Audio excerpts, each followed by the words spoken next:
Sinong mag-aakalang isa lamang laro ang naging putukan na ito sa pagitan ng mga sibilyang nagbihis sundalo? Bawat barilan, aakalain mong nasa gitna ka ng isang hindi matapos-tapos na gera. Ito ang matagumpay na 6th FTX o Airsoft War Games sa pangunguna ng Action Games League Brotherhood sa pakikipagtulungan ng Light Armor Division ng Philippine Army sa Camp O'Donnell Capas, Tarlac.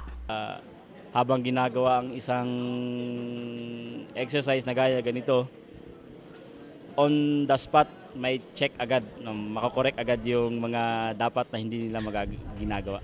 Mapalalaki man o babae, mapaumaga man o gabi, at kahit na mayroong ibang nasaktan, hindi natinag ang mga nakilahok sa taunang laro na ipagpatuloy ang nasimulang laban.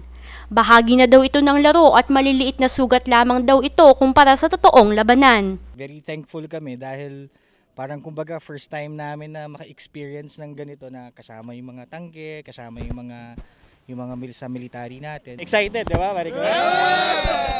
Kung sa ibang bansa, gaya sa Korea, obligado ang mga kalalakihan na sumailalim sa isang intensive military training.